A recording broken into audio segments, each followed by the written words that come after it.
It is time for sports. Let's bring in Mike Cozzi. Good morning, Mike. Good morning. How'd you do at the races yesterday? Couple seconds. That was it. Couple of seconds. Well, Yeah. hey, well, you know. We lost a couple races at the wire. That's the way it goes. That's the way it goes. Nothing you can do about that. Nope. No guarantees in racing or life. All right. Well, before we get to racing, is there any sports you want to talk about? Yeah, I do. Is there anything you want to talk about? Might be the same thing. Well, why don't you go first? We'll see. All right. We got another termite in the NFL. That's what I call these guys, termites. This guy, Raheem Mostert from the 49ers, he signed a contract with the 49ers last year. He's making millions, but he wants more because in his first 44 games in the NFL, okay, he had 645 yards rushing, his first 44 games.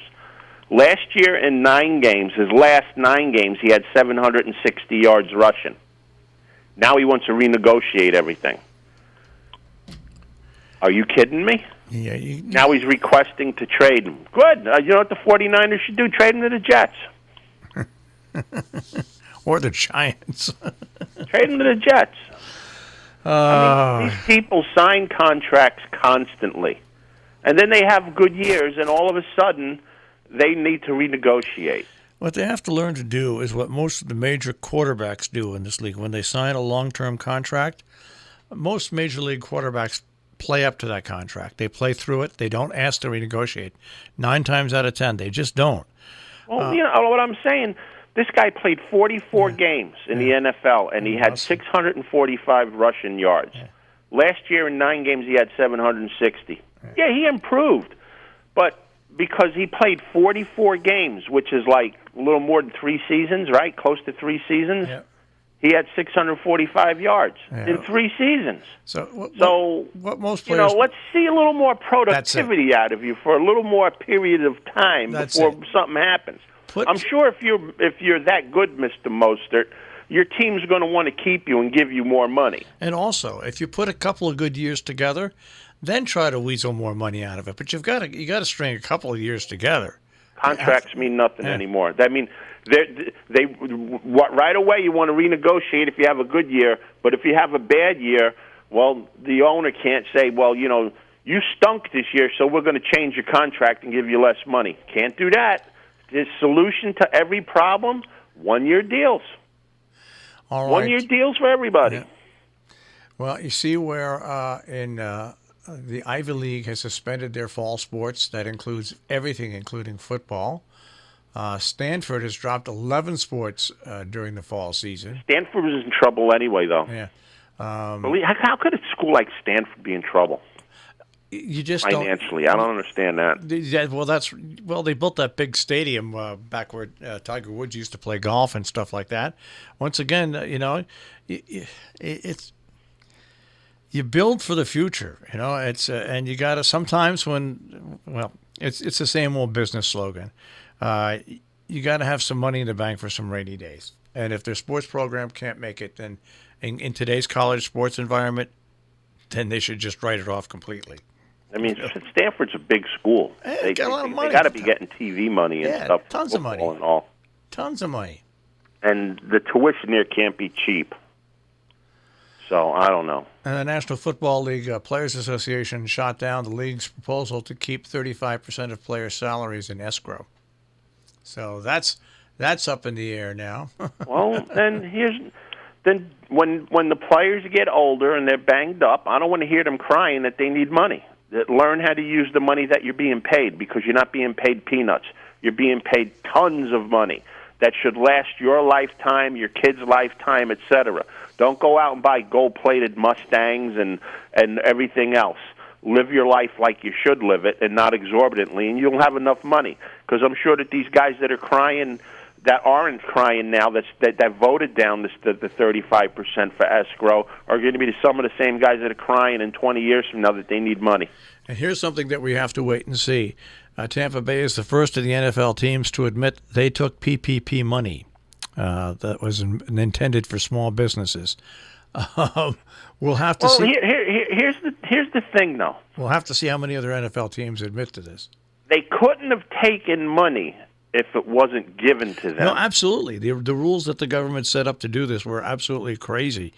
All these big companies got in, under 500 employees. I mean, Joe's Sweet Shop on the corner or Helen's Laundromat on the corner, to me, are small businesses. Well, yeah. Ruth Chris's Steakhouse and the Tampa Bay Buccaneers aren't. Yeah, and there's so many big businesses. I think they're going to have to pay this back because they should. It's just plain wrong. But the thing is, I mean, the person that's going to get the blame for this is the president, which he had nothing to do with it. It's how the money gets allocated down to other minions that give out the money. Those are the people that need to be responsible for it. How can a business like the Tampa Bay Buccaneers be considered a small business? Yeah, crazy. It's a joke. It's the stories you hear of businesses getting money for this. It's just a head scratcher. I mean, how did they get money? I mean, I don't understand. Yeah. It's pathetic the way local governments are run. It's a joke. It's just, well, this is sports, so I'm not going to go any further than that. All right. Well, let's get into some racing then. All right, I'm scattered all over the place today. We're going to start right in the first race at Keeneland today. It's a maiden special weight going 5.5 furlongs on the turf. You know who's running in this race? Who? Remember when I told you about Fauci and indoctrinate and everything else? Yeah. Well, Fauci shows up in this race. Okay. Fauci's a toss. He can't run. He can run, but he can't hide. My top pick in here is going to be the 4-horse Rustler. This horse came out of the box early June at Churchill Downs, going 5.5 on the turf. Had a whole bunch of problems in that race. He comes back today. Corey Lannery stays with him. A big inflated morning line of 8-1. If you can get 8-1, I think on this horse it's a gift. He's going to be my top pick in here, the 4-horse Rustler. And 2 horses I'm going to use underneath with him is one is the 7 Habitus, another first-time starter by Kitten's Joy out of an Indian Charlie mare for Graham Motion. Graham Motion has very bad numbers first start, meaning that they don't win often. That doesn't mean they don't run good enough to get second.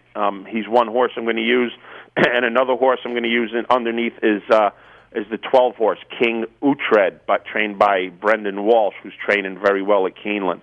So we're going to go with the 4 on top and a 4-7-12 exacta box. That's in the first race today at Keeneland.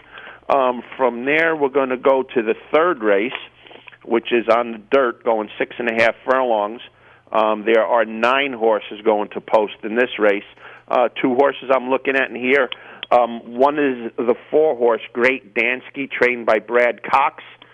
That's all you need to know about this horse. He's trained by Brad Cox. 2 races back, Cox claimed this horse for $40,000, put him up into a $50,000 allowance race at Churchill Downs. Ran a very even race, but had 2 problems here. He didn't get a good start. He bobbled coming out of the gate, and he got steadied. He got checked at the 8th pole where he lost all chances. So Giroux stays on the horse, so you can tell that it wasn't Giroux's fault with the issues the horse had. And I think the Great Dansky is a big play in the third race. My top pick, though, is going to be the 8-horse Hop Cat, trained by Eddie Keneally. This horse came out of the box last May at Churchill Downs, going 5 furlongs on the dirt, and this horse won by 8 lengths. So this horse definitely has talent. Got put on the shelf after that, so probably got nicked up in that first race. Came back off the shelf to win in the slop at Gulfstream Park, and then was put in an optional $100,000 claim and race, showed speed and quit. This horse got a little time off since the end of May, working bullets at Churchill Downs. Expect Hopcat to sit on or just off the pace and just go right by this field, in my opinion. So the 8 Hopcat is my top pick with the 4 Great Dansky to make out an exacta. And the third race we're going to go today is the 7th race at Keeneland, 1 mile on a turf. 2 horses in here ran against each other last October at Keeneland, and both of them had some excuses. The first being the 6-horse AK Song, trained by Graham Motion.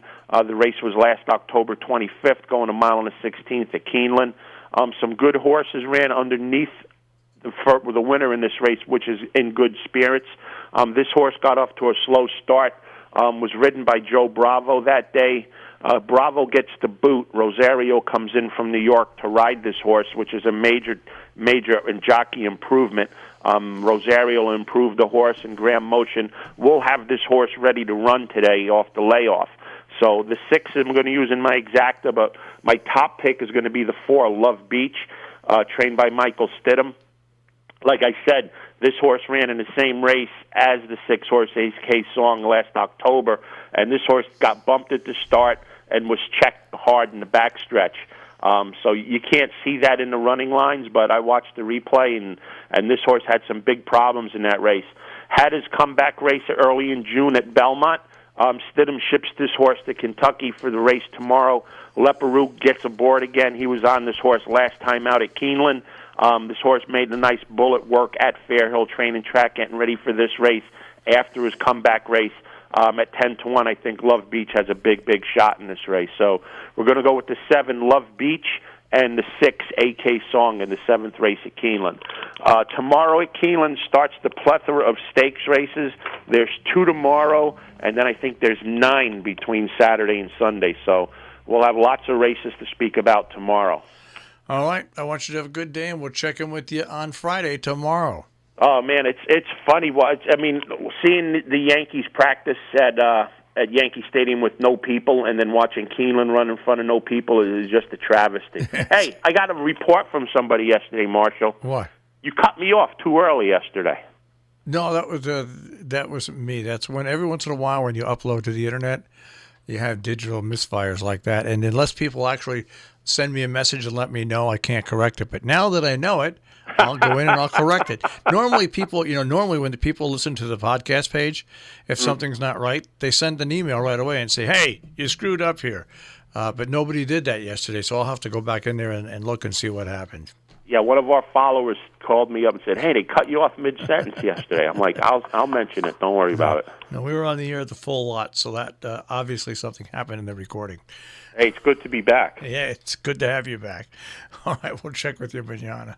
Take care, guys. Have a great day. Take care. Mike Cozzi with a check on sports this morning here on Robin Hood Radio.